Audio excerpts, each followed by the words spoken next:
Hello dear listeners, welcome back to our YouTube channel Reddit Audio Tales. So let's start today's story. I vividly remember the day I left my hometown. It was a crisp autumn morning, and the air was filled with the scent of fallen leaves. I packed everything I valued into my old pickup truck, determined to start fresh, far from the painful memories. Leaving wasn't easy, but it was necessary. Betrayal and deceit had ruined my life, and the only way to heal was to distance myself from those who hurt me. After hours of driving, I found a quaint sleepy town that seemed perfect for a new beginning. The locals were friendly, the pace was slow, and the town had a charming appeal. I discovered a small rundown gas station and garage that had been on the market for years. Seeing its potential, I made a low offer, which was surprisingly accepted. This property became the foundation for rebuilding my life and business. In Saturday afternoon, I sat quietly in my favorite tavern, enjoying the peace. This tavern became my sanctuary shortly after moving here. I bought the local gas station and repair shop at a bargain price, seeing its untapped potential. The previous owner was eager to sell after it sat on the market for 2 years. It was the perfect place for a fresh start, helping me leave my past behind. The first thing I did was build a large retail store facing the gas station to supply the town. After the only grocery store closed at 7 p.m., I moved the tanks so the pumps were visible from the store, which left plenty of parking spaces for customers. The store was busiest from 7 p.m. to midnight and was open 24/7 ths. The garage at the back of the lot was open from 8 a.m. to 5 p.m., 5 days a week, with special projects on Saturdays. Although the bar was initially upset when we started selling basic liquor, it eventually provided a good income and created needed jobs in the community. A business became very successful after restructuring the store's internal merchandising, thanks to a woman I hired. It quickly repaid the equity loan and required doubling the staff due to high demand. On Friday and Saturday nights we sold lots of junk food to bar patrons, and on Sundays we sold plenty of cold beer at reasonable prices. I was sipping a double shot of Jack Daniels with ice water and lemon, having just finished replacing the steering column in an old truck, a family heirloom. It took me 8 months to find the part and fabricate some fixtures. His family had driven this truck since the 40s, and he had no plans to stop. If he could, he would be buried in it. 4 to 7 was the best time at the bar since most regulars had already had dinner. In a couple of hours the place would be filled with a musical crowd. Farmers brought their daughters for after-work fun. In my 6.5 years here I built a solid reputation and made many friends. The locals looked out for each other and kept me informed of anything unusual. I came to the bar once a week, always on Saturdays for a drink before heading home. It was my quiet time to gather my thoughts. I saw them walk in and wished I hadn't. They ruined a perfect day. The woman was my ex's twin sister, and the young man with her was once my son. It brought back memories I didn't want. I realized you can't see evil when you live with it. The boy had grown up and looked more like his biological father. This proved the truth always comes out. Why were they looking for me now? They chatted with the bartender, showed him a picture, and then left. I was grateful for my long, unkempt hair, beard, and mustache, which made me look different. Especially since I had lost weight. No one noticed the message I sent, which simply said, "Come home when I can." About a half hour later the bartender came over and sat at my table. "What did they want, Tom?" I asked. "They wanted to give you a message. They heard a rumor you live here and came to check it out," Tom replied. "They said a woman named Willa is dying of cancer and wants to make peace. I asked for your picture, pretending not to recognize your name." "Who are they? And what do they want?" I took out a cigarette, ripped off the filter, and lit it. "The woman is my ex-wife's twin sister. The young man is my ex-wife's illegitimate son, whom she passed off his mind for years. Based on your experience, do you think they were telling the truth?" I asked. "From their body language, I'd say they're partly honest, but hiding something big," Tom replied. I nodded. My ex-wife and her sister had always been deceptive, appearing genuine while betraying me. Tom went back behind the bar. My thoughts drifted to nearly 7 years ago when I left, promising not to return for another 7 years. They laughed at me, thinking I was a fool. They learned a hard lesson that day because they never saw or heard from me directly again. They didn't believe how serious or hurt I was. I thought I was just mad at their joke. They had no idea that a few weeks earlier I discovered our youngest child was my brother-in-law's son. That revelation started my journey to this moment. A family member who had seen Willa and Tammy, the evil twins, betray me too often, provided the proof. She called them black witches practicing pure evil. Earlier that week, before I left, we discovered a new insurance policy on me with double indemnity for accidental pass away, totaling $4 million if I died.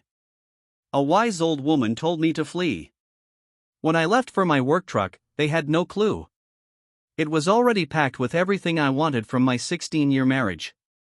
I drove away without looking back and ended up 2 states away. Part of this was my fault since I got Willa pregnant when she was 16 and I was 18. My family convinced me to marry her, and soon we had 2 more kids. They thought it was hilarious. Willa told our daughters, "Your father will come back when he cools off. He needs to regain his sense of humor." A few hours later, a sheriff's car arrived at the house. Willa greeted him at the door. "Are you Mrs. Willa Racine?" he asked. When she said yes, he replied, "Mom, you've just been served."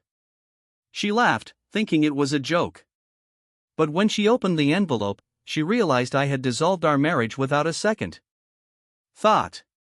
The grand dame told me she was shocked. My attorney listed all our assets and liabilities, including a DNA report showing the affair lasted a year. The divorce petition included details, receipts, and photos from their hotel meetings. In the envelope was a letter revealing I was suing her husband for child support, infidelity, and defamation. Their laughter stopped. The joke was no longer on me. I had the last laugh. Their joke was that I was only good for making money. Everything I touched seemed to turn to gold, so Willa and the kids were spoiled and never needed anything. Later, Willa found out I had sold 3 of our businesses, paid off all debt, and sold our 2 apartment buildings for a profit. I canceled all credit cards, removed my name from bank accounts, and signed over my half of the house to her. I took half our worth in cash, reducing our cash flow from $10,000 a month to $0.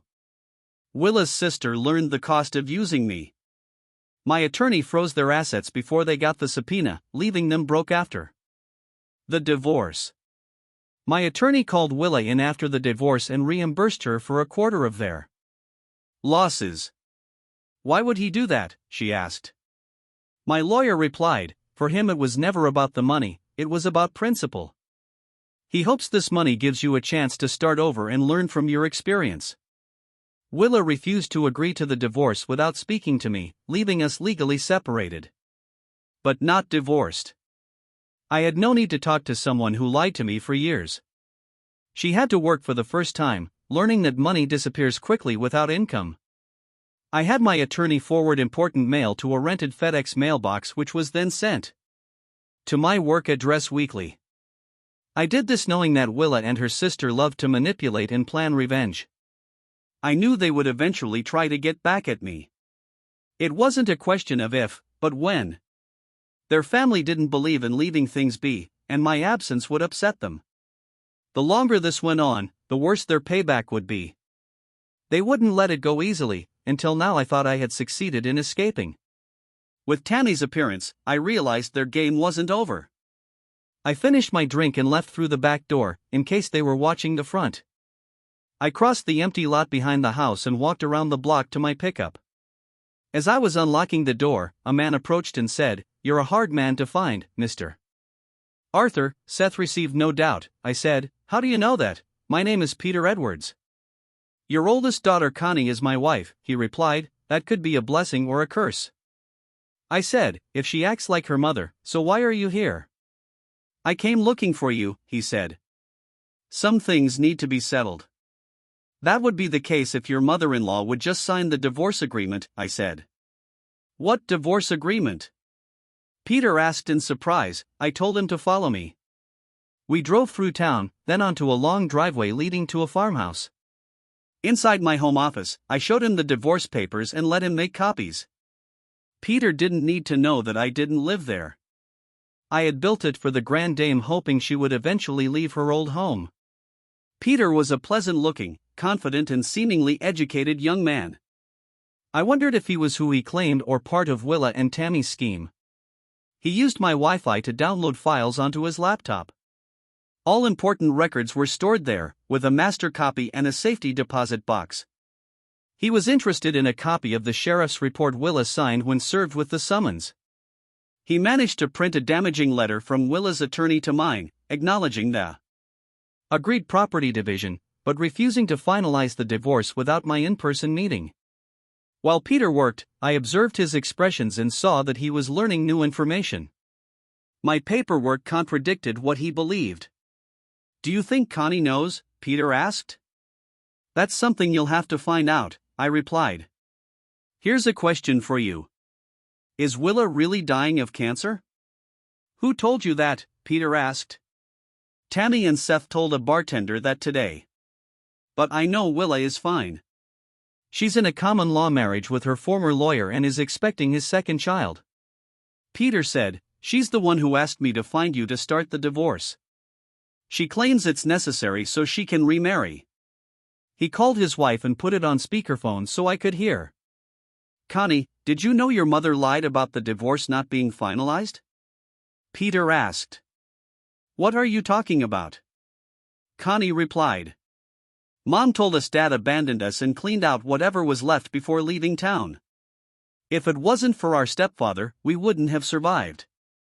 I'm sending you the legal file, said Peter. Read it and contact me as soon as possible. While they talked, I grabbed 2 bottles of Bud, opened them, and put one in front of him. Why didn't you tell my daughter you found me? I asked. Connie and I have only been married 2 years, and we just had a son 3 months ago. For now, I'm not going to tell anyone I found you, Peter said. Everyone thinks I'm investigating a case. He showed me his badge, confirming he was a police officer for the Paradise Police Department. I checked the department's webpage on my laptop, proving he was telling the truth. It was the accident report from a few months ago that led me to you. Peter explained. Connie wrote a report on your disappearance, which was forwarded to the wanted list. The insurance company informed me of the ruling in your favor. So why didn't you tell Connie you found me? I asked again. After reviewing your file, it became clear something else might be going on. Peter said. I wondered what happened to the $250,000 cash Willow was supposed to get along with the house deed, and why are they all lying about what really happened? Yes, sounds like I've been fed lies too, I said as his phone rang. It's my wife, I'll put it on speaker, Peter said. Please keep it down. Hi, honey. Connie said.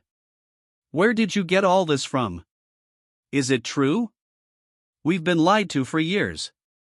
Death doesn't know his origins, and neither do I. My sister Karen will be shocked.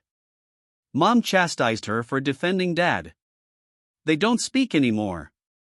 This story contradicts everything we've been told. Mom and Auntie gave Dad no choice. They've been manipulating his life for years. What bothers me is that the divorce isn't finalized because Mom won't sign it. What's really going on? It's true. I got the information from your father's lawyer's widow. I had to go out of state to find her. Her husband kept duplicates of all his records. From the paperwork, it looks like your mother was served with a divorce petition the same day. He left. Peter said. I wrote a note for Connie to talk to her great-aunt Josie if she was still alive. Peter nodded. Pete, it's crucial to find my father now, Connie said.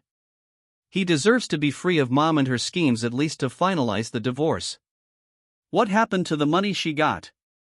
Why did she have to sell the house if it was hers? The more I look into this, the more I wonder what's going on, and why she planned to sue him for desertion as soon as she found him. Ask my sister to watch our son a bit longer, and you talk to Aunt Josie about what we found. Maybe she'll open up, Peter said.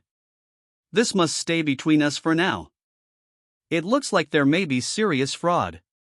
Why has your mother been slandering your father for years? I'll need to talk to the district attorney. The $250,000 cash disappeared once it reached your father's lawyer. Don't tell your sister yet. If the DA investigates, it's best no one else knows. I got up to get us some servings, giving Peter a privacy until he finished his call. Why do you want Connie to talk to Aunt Josie? Peter asked. Josie gathered all the information about Willa and George's affair, I said. She never married but watched over the family like a mother, raising her only daughter. Being a single mom changed her perspective.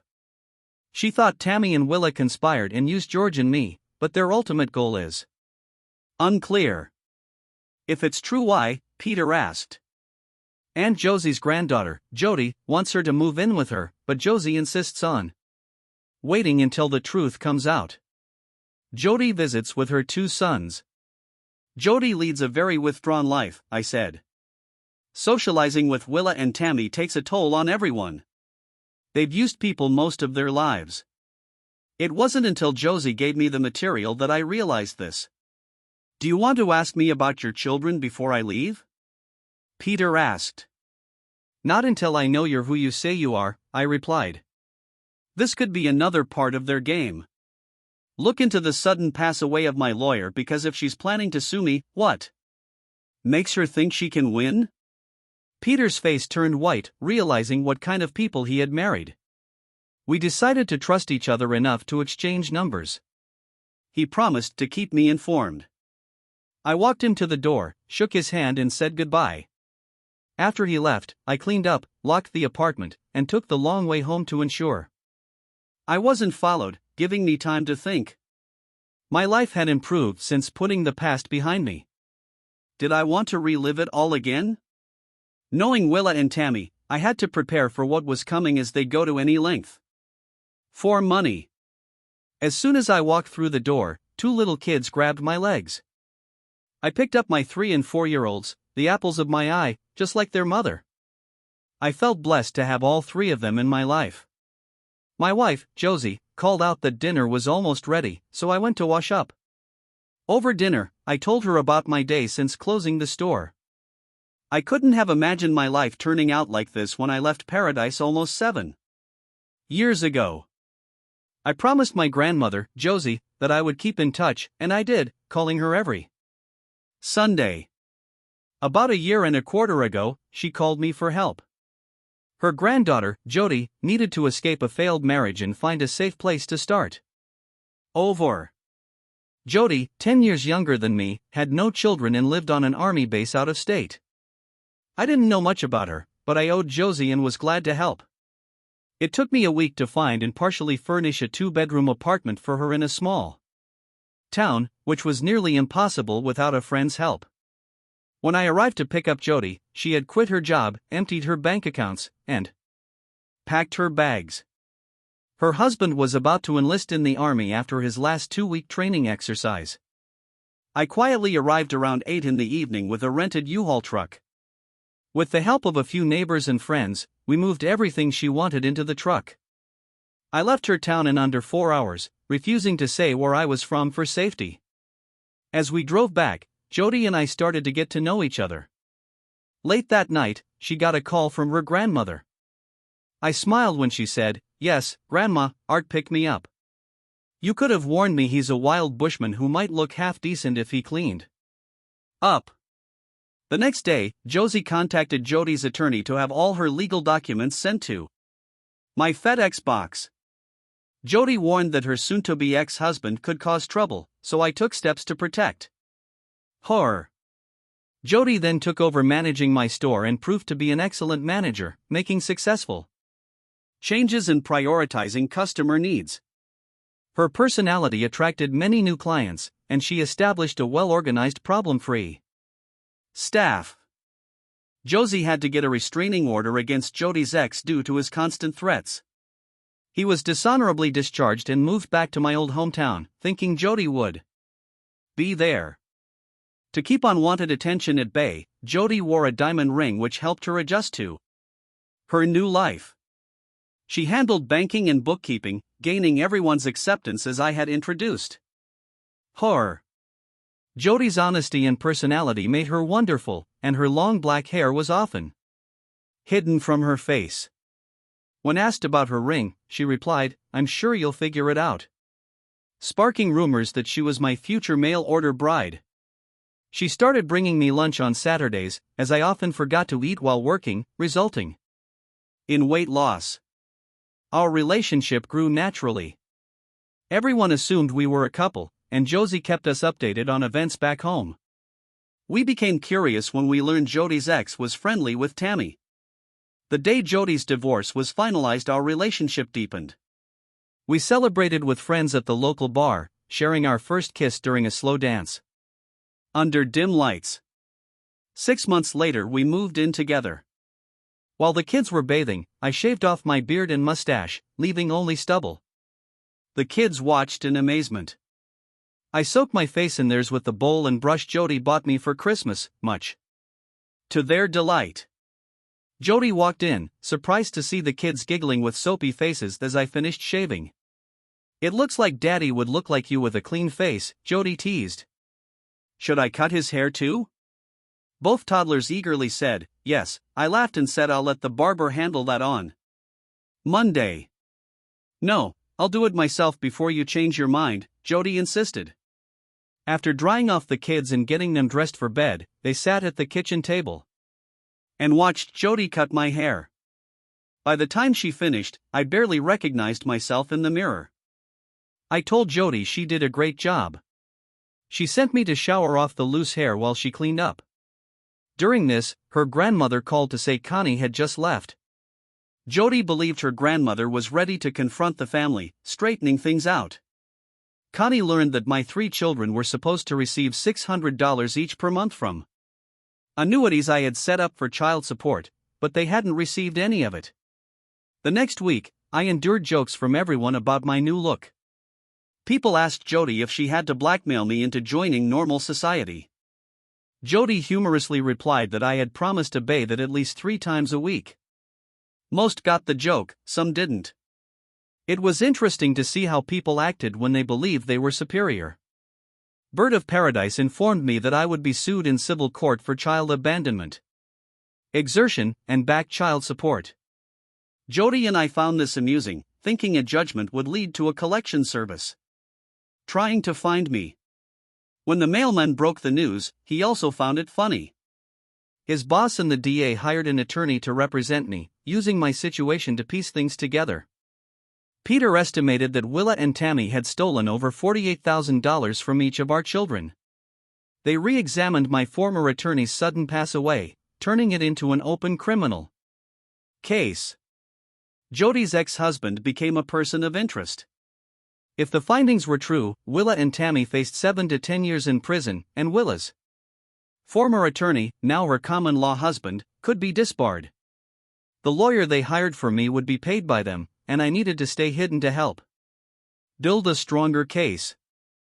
We had a few weeks of peace, then Josie called Sunday night, informing us that paperwork would be filed on Monday. She emailed me everything she had collected over 7 years, including notarized statements, videotaped conversations, and names of attorneys for a countersuit. A $2 million accident insurance policy caught my eye, explaining some missing money. Jody found out it had been purchased 6 months before I left. We spent half the night forwarding information to the DA, certain this was a setup to lure me back. The next morning, Jody called the recommended attorneys and picked one, sending them everything along with a retainer. As soon as Willa's team filed the lawsuit, I would serve them before receiving it. On Friday morning, Jody called me. Josie was on her way with guests, having left Thursday night and stayed overnight at a hotel.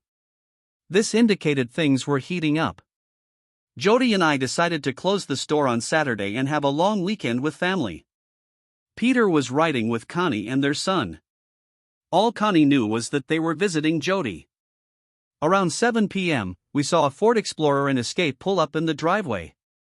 4 adults got out of the cars. Jody noticed my concern and took my hand. My truck was hidden in the garage, so no one knew I was there. "Who's that with Josie?" Jody asked. "That's Peter, his wife Connie holding their baby, and Karen, my second oldest," I replied. "Are you ready for this?" "As ready as I'll ever be," I said. Jody, holding our youngest, opened the front door. We all came out to greet our guests. Dear listeners, this is first part of today's story named My Friend Warned Me, but I ignored it until I caught her with her AP. My brutal revenge shattered them. Stay tuned for next part. See you in next one.